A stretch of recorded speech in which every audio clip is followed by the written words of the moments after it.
নমস্কার বন্ধু, সকলে কেমন আছো? আশা করি সকলে খুব ভালো আছো। সবাইকে টেটুনিট একাডেমি চ্যানেলে আরও একবার স্বাগত। গতদিনে আমরা গ্রাফের সাহায্যে লোথার মেয়ারের পিরিয়ডিক টেবিল পড়েছিলাম। আজকে আমরা মেন্ডেলিফের পিরিয়ডিক টেবিলটা পড়ব একদম ডিটেলসে। তো মেন্ডেলিফ যে পিরিয়ডিক টেবিল বানিয়েছিলেন সেটা ছিল রাশিয়ান ভাষায়, আর এটাই স্বাভাবিক।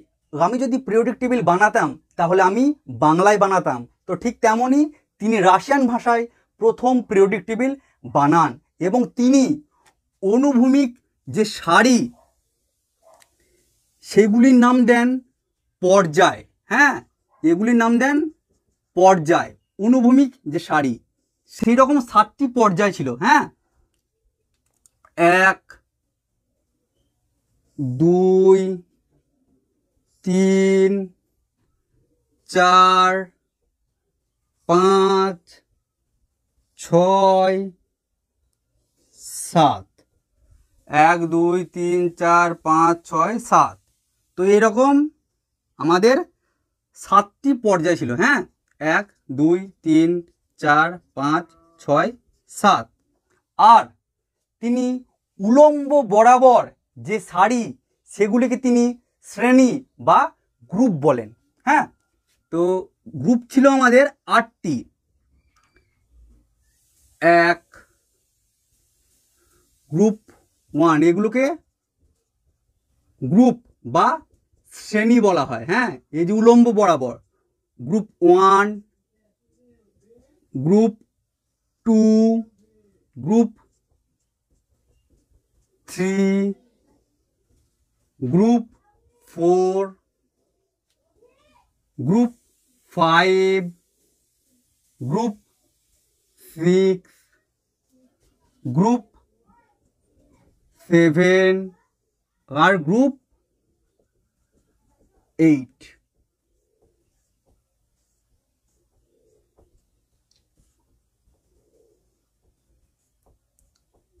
তো মেন্ডেলিফের পর্যায় সারণীতে 7টি পর্যায় এবং 8টি গ্রুপ ছিল। হ্যাঁ, এবার অনেকেই বলবে যে আমাদের ছায়ার বইয়ে বা এনসিইআরটি বইয়ে 7টি পর্যায় এবং 9টি শ্রেণীর উল্লেখ আছে। দেখো, যখন মেন্ডেলিফ পর্যায় সারণী আবিষ্কার করেছিলেন তখন কিন্তু কোনো নিষ্ক্রিয় গ্যাস আবিষ্কার হয়নি, আর তখন মাত্র 63টি মৌল ছিল।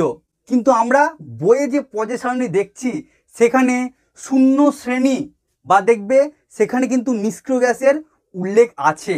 তাই তোমাদের বই দেখবে লেখা আছে যে পর্যায় সারণীর আধুনিক সংস্করণে 7টি পর্যায় এবং 9টি শ্রেণী আছে। হ্যাঁ, কিন্তু মেন্ডেলিফ যে পর্যায় সারণী বানিয়েছিলেন সেখানে 8টি শ্রেণী ছিল এবং 7টি পর্যায়। হ্যাঁ, এবার এই যে শ্রেণীগুলো দেখছো 1 2 3 4 5 6 7 8, এই শ্রেণীগুলোকে আবার মেন্ডেলিফ দুটো সাবগ্রুপ এ এবং বি এইভাবে ভাগ করেছিলেন। গ্রুপ 2কে এ আর বি, 3কে এ আর বি, 4কে এ আর বি, 5কে এ আর বি, 6কে এ আর বি, 7কে এ আর বি। কিন্তু গ্রুপ 8কে কোনো সাবগ্রুপে ভাগ করেননি। তোমাদের কোনো অসুবিধা? আজকে প্রত্যেকটা জিনিস কিন্তু আমরা একদম ডিটেলসে পড়বো, একদম ডিটেলসে। হ্যাঁ, এবার মেন্ডেলিফ বলেন যে সমস্ত এলিমেন্ট একই গ্রুপ বা সাবগ্রুপে থাকবে, যে সমস্ত এলিমেন্ট একই গ্রুপ বা একই সাবগ্রুপে থাকবে তাদের প্রত্যেকের ধর্ম একই হবে। কিন্তু যদি একটু ভেঙে দেখা যায় তাহলে আমরা দেখব মেন্ডেলিফ এই এলিমেন্টসগুলোর অক্সাইড বানিয়েছিলেন এবং যাদের অক্সাইড ফর্মুলা সেম তাদের একই গ্রুপে রেখেছিলেন। অনেকে হয়তো ব্যাপারটা বুঝলে না, একটু বোঝো এবার। মনে করো আমাদের প্রথম গ্রুপ 1-এ এখানে আমাদের সোডিয়াম আর পটাশিয়াম আছে। হ্যাঁ, সোডিয়াম আর পটাশিয়াম, সোডিয়াম আর পটাশিয়াম। এবার সোডিয়াম ও পটাশিয়ামের যদি অক্সাইড আমরা করি তাহলে দেখবে Na2O আর পটাশিয়ামের K2O, অর্থাৎ এদের যদি সাধারণ বা অক্সাইড ফর্মুলা দেখো তাহলে হচ্ছে R2O বা M ফর হচ্ছে মেটাল M2O। এখানে M এর জায়গায় দেখো সোডিয়াম আছে বা M এর জায়গায় K2 আছে, পটাশিয়াম আছে। হ্যাঁ, তো এদের দেখো দুজনের অক্সাইড ফর্মুলা হচ্ছে সেম, তাই এরা প্রত্যেকে একই গ্রুপে অবস্থান করবে। ঠিক একইভাবে গ্রুপ 2তে মনে করো ম্যাগনেসিয়াম আর ক্যালসিয়াম আছে, তো ম্যাগনেসিয়ামের অক্সাইড হচ্ছে MgO আর ক্যালসিয়ামের হচ্ছে CaO। তাহলে এদের দুজনের অক্সাইড ফর্মুলা হচ্ছে RO। এখানে R ফর হচ্ছে ম্যাগনেসিয়াম, এখানে হচ্ছে ক্যালসিয়াম। দেখো দুজনের অক্সাইড ফর্মুলা কিন্তু সেম, তাই এরা দুজনে একই গ্রুপে কিন্তু আছে। কোনো অসুবিধা? ঠিক একইভাবে দেখো এখানে বোরন আর অ্যালুমিনিয়াম যদি আমরা অক্সাইড করি তখন আমরা দেখব B2O3 বা Al2O3। এদের যদি অক্সাইড ফর্মুলা দেখো তাহলে হবে R2O3। দেখো দুজনের অক্সাইড ফর্মুলা কিন্তু একদম সেম, তাই এরা একই গ্রুপে আছে। মনে করো 4 নম্বরে আমাদের কার্বন আছে এবং টিন আছে, তাহলে এদের যদি অক্সাইড করা হয় তাহলে CO2 বা SnO2। এদের অক্সাইড ফর্মুলা হচ্ছে RO2। এদের অক্সাইড ফর্মুলা যেহেতু সেম তাই এদেরকে একই গ্রুপে রাখা হয়েছে। ঠিক তেমনই মনে করো গ্রুপ 5-এ ফসফরাস এবং ভ্যানাডিয়াম আছে, যখন তুমি ফসফরাসের অক্সাইড করবে তখন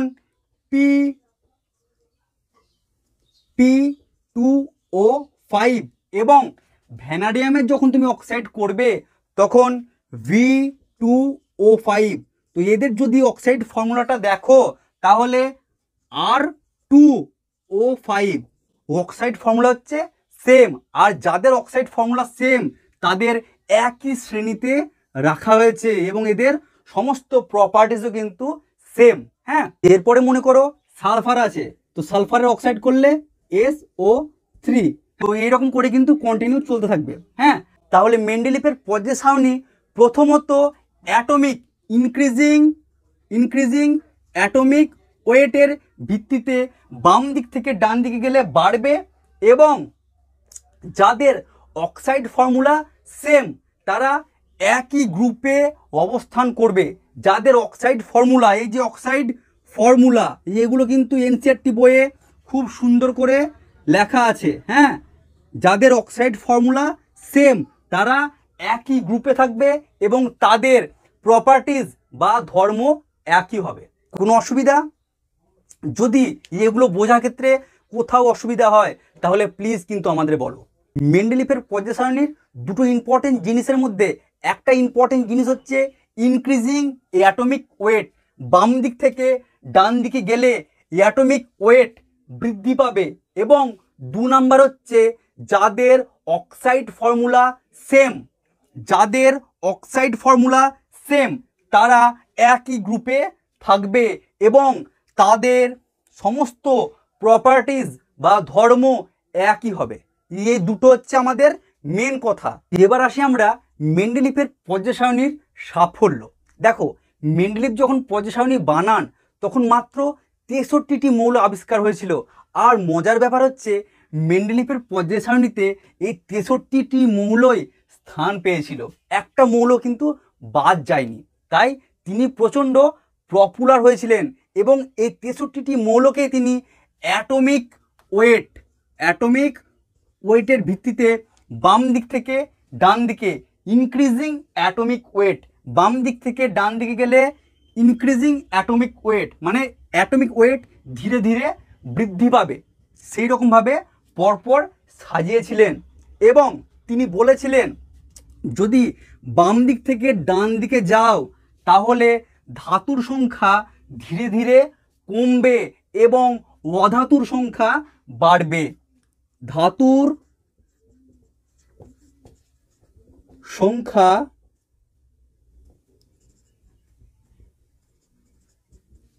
কমবে ও অধাতুর সংখ্যা বাড়বে।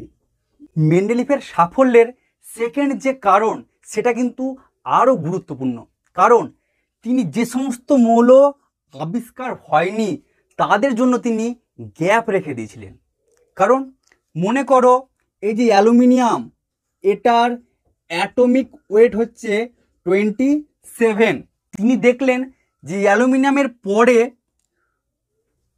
ইন্ডিয়াম যেটা আছে এটার অ্যাটমিক ওয়েট হচ্ছে 114। হঠাৎ করে 27 থেকে একদম ডাইরেক্ট 114 তো হতে পারে না, মাঝে নিশ্চয় কেউ আছে, তাই তিনি তার পর্যায় সারণীতে গ্যাপ রেখে দিয়েছিলেন। হ্যাঁ, এবং আরেকটা তিনি দেখলেন সিলিকনের অ্যাটমিক ওয়েট হচ্ছে 28.4 এবং টিন FN এর অ্যাটমিক ওয়েট হচ্ছে 119। তাই দুটোর মাঝে অনেক পার্থক্য আছে অ্যাটমিক ওয়েটের, তার মানে মাঝে নিশ্চয় কোনো এলিমেন্ট আছে।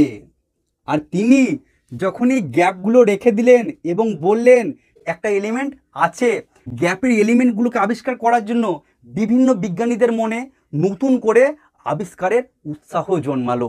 মেন্ডেলিভ শুধুমাত্র এই গ্যাপ দিয়ে ছেড়ে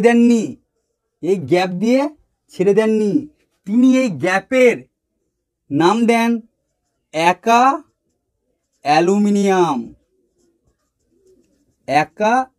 অ্যালুমিনিয়াম এবং এটার নাম দেন একা সিলিকন। আর মজার ব্যাপার হচ্ছে এদের সমস্ত প্রপার্টিজ মানে ধর্ম, অ্যাটমিক ওয়েট, তারপরে ডেনসিটি, মেল্টিং পয়েন্টস, তারপরে অক্সাইড ফর্মুলা, ক্লোরাইড ফর্মুলা, সমস্ত কিছু কিন্তু দুটোরই বলে দেন, দুটোরই একদম সমস্ত প্রপার্টিজ ধর্ম বলে দেন। পরবর্তীকালে 1875 খ্রিস্টাব্দে বিজ্ঞানী ডি বৈশবুড্রান এই যে একা অ্যালুমিনিয়াম এটা আবিষ্কার করেন এবং এটার নাম দেন গ্যালিয়াম। হ্যাঁ, এবং 1886 খ্রিস্টাব্দে বিজ্ঞানী উইঙ্কেলার একা সিলিকন আবিষ্কার করেন এবং এটার নাম দেন জার্মেনিয়াম। হ্যাঁ, জার্মেনিয়াম। এবার মেন্ডেলিভ এদের নিয়ে যে সমস্ত প্রপার্টিজ বা ধর্ম বলে গিয়েছিলেন, হ্যাঁ, অ্যাটমিক ওয়েট, তারপরে মেল্টিং পয়েন্টস, তারপরে ক্লোরাইড ফর্মুলা, তারপরে অক্সাইড ফর্মুলা, ডেনসিটি, সমস্ত কিছু কিন্তু এদের সঙ্গে ম্যাচ করে যায়। প্রত্যেকটা জিনিস একদম হুবহু ম্যাচ করে যায়, যা মেন্ডেলিভ এদের আবিষ্কার হওয়ার অনেক আগেই কিন্তু বলে গিয়েছিলেন। ফলে মেন্ডেলিভের পিরিয়ডিক টেবিল কিন্তু আরও পপুলার হয়। এত কিছু সঠিক বলার পরেও মেন্ডেলিভের পর্যায় সারণীতে কিছু ত্রুটি থেকেই গেল। যেমন গ্রুপ 1-এ তিনি সোডিয়াম এবং পটাশিয়ামের সঙ্গে সঙ্গে কপার এবং সিলভারকেও কিন্তু রেখেছিলেন, হ্যাঁ, গ্রুপ 1-এর মধ্যে।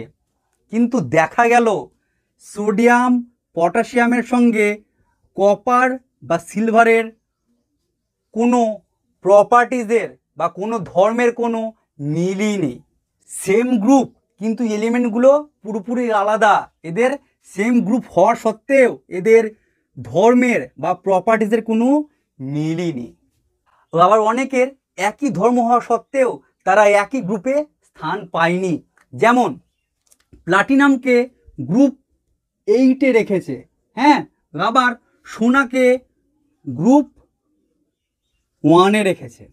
তাই প্লাটিনাম এবং সোনার দুটোর প্রপার্টিজ বা ধর্ম সেম, এদের একই গ্রুপে থাকার কথা, কিন্তু প্লাটিনামকে গ্রুপ 8-এ এবং সোনাকে গ্রুপ 1-এ রেখেছে। 3 নম্বর পয়েন্টটা প্রচণ্ড গুরুত্বপূর্ণ পয়েন্ট। তিনি যখন পর্যায় সারণী আবিষ্কার করেন তখন তিনি বলেন যে আমি পর্যায় সারণী ইনক্রিজিং অ্যাটমিক ওয়েট, মানে বাম দিক থেকে ডান দিকে গেলে অ্যাটমিক ওয়েট বৃদ্ধি পাবে, এই নিয়ম অনুসারে করেছি। কিন্তু বাস্তবে 6 নম্বরে টেলুরিয়াম এবং 7 নম্বরে তিনি আয়োডিনকে রেখেছিলেন। এবার টেলুরিয়ামের অ্যাটমিক ওয়েট হচ্ছে 127.6, আবার আয়োডিনের হচ্ছে 126.9। ভালো করে দেখো, তিনি বলছেন, মেন্ডেলিভ বলছেন যে আমি পর্যায় সারণী ইনক্রিজিং অ্যাটমিক ওয়েটের ভিত্তিতে করেছি। বাম দিক থেকে ডান দিকে গেলে অ্যাটমিক ওয়েট বৃদ্ধি পাবে। কিন্তু তিনি যে পর্যায় সারণী করেছিলেন, ভালো করে দেখো, 127.6 থেকে 126.9 আসছে, মানে অ্যাটমিক ওয়েটটা কমে যাচ্ছে। তিনি নিজের সূত্র নিজেই মানছেন না, তিনি বলছেন যে অ্যাটমিক ওয়েট বৃদ্ধি পাবে। তার কথা মতো প্রথমে আয়োডিন এবং পরে টেলুরিয়াম থাকার কথা, কিন্তু তিনি না করে টেলুরিয়ামকে আগে দিচ্ছেন এবং আয়োডিনকে পরে দিচ্ছেন। কারণ এই যে আয়োডিনের সঙ্গে তার উপরে যে সমস্তগুলো আছে, ফ্লোরিন, ক্লোরিন, ব্রোমিন, তার সঙ্গে সেম প্রপার্টিজ বা ধর্মের মিল থাকছে, তাই তিনি আয়োডিনকে গ্রুপ 7-এ দিয়েছেন এবং টেলুরিয়ামকে তার আগের গ্রুপে দিয়েছিলেন।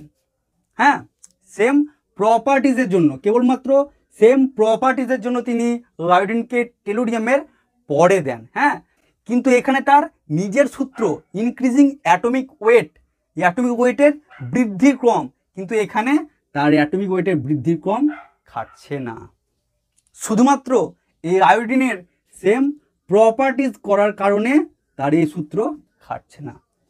এবার আমাদের 4 নাম্বার পয়েন্ট, যখন আইসোটোপ আবিষ্কার হলো তখন কিন্তু মেন্ডেলিফের এই সূত্র কিন্তু খাটছে না। কারণ মনে করো হাইড্রোজেনের আমরা জানি 3টি আইসোটোপ আছে, প্রোটিয়াম, ডয়টেরিয়াম এবং ট্রিটিয়াম।